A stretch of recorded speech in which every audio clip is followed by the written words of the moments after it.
Alors j'ai vu beaucoup déjà faire les calculs. Ça m'a un peu amusé aussi de voir que les Congolais sont très spécialistes de faire des calculs. Il y en a qui sont très pessimistes et qui se disent mais c'est encore une autre promesse de plus. Je voudrais bien leur dire que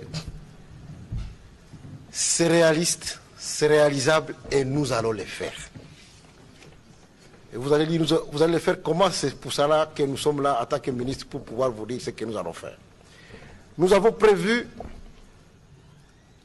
une stratégie du développement intégral. Le développement intégral veut dire que vous ne choisissez pas seulement des petites parties du pays où vous faites les choses et les autres parties, vous les laissez à Berne, et puis comme les ONG vous disent, bon, voilà, on va d'abord faire l'expérience du Kasaï, on va faire l'expérience du Sangourou, et on ne règle pas les problèmes dans son ensemble. Les gens qui ont vécu dans ces pays pendant beaucoup de temps, ils savent qu'à l'époque coloniale, ces routes étaient faites et entretenues par les hommes. Il n'y avait pas de tracteurs. Les 38 000 km de routes dont le président a parlé, qui sont les routes de dessert agricole, ils vont être faites par la méthode IMO. Nous allons mobiliser. Méthode IMO, ça veut dire? Ça veut dire, en des termes très simples, c'est la population qui va être mobilisée à pouvoir entretenir et réhabiliter ces routes.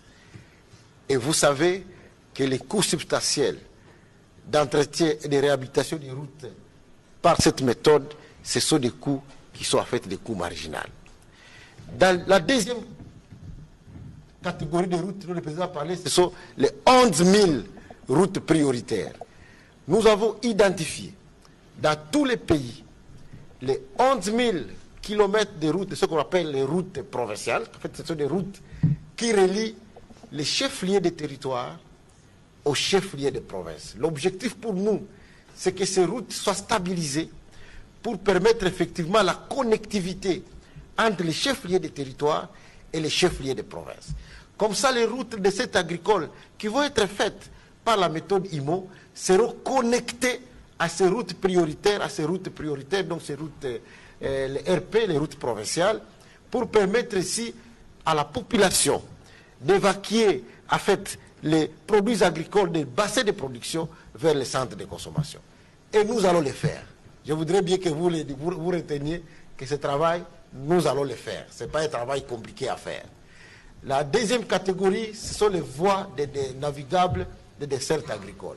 En fait, ce pays, c'est un État béni. On n'a pas tous, il n'y a pas deux pays au monde qui ont les mêmes caractéristiques que nous. Nous avons plus ou moins 25 000 kilomètres de voies navigables dans le pays. Dans le pays? Dans le pays. Ça veut dire que nous avons 65% du territoire, soit 94 chefs-lieux de territoire qui sont connectés à Kinshasa par l'eau.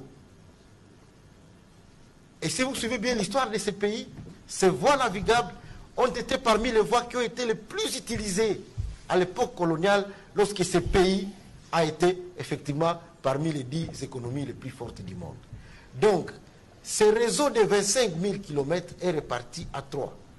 Il y a le premier réseau qu'on appelle le réseau de la catégorie A et de la catégorie B qui est géré par la RVF, ça veut dire les grandes rivières et les fleuves.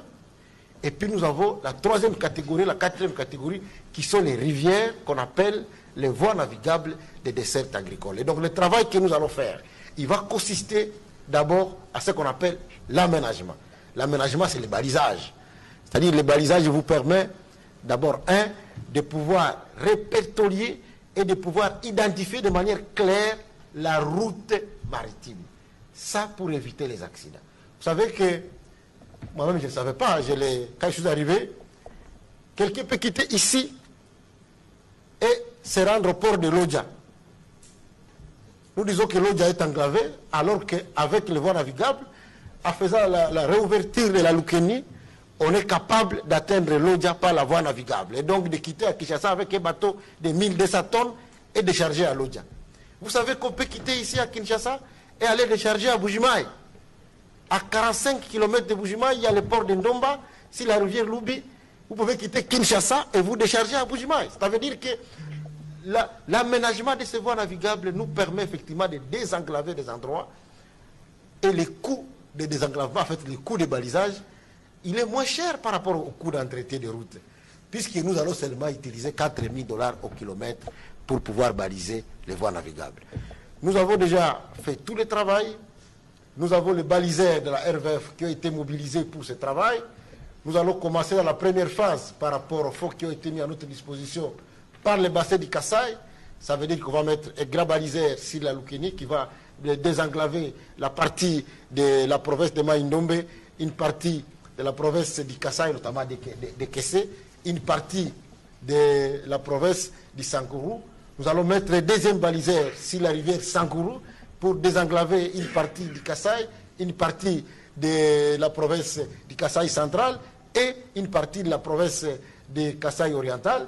Nous allons mettre un troisième baliseur sur la rivière Kwilu pour désenclaver une partie du Congo. Les gens ne savent pas que la rivière Congo, elle va jusqu'à Tembo à la frontière avec l'Angola.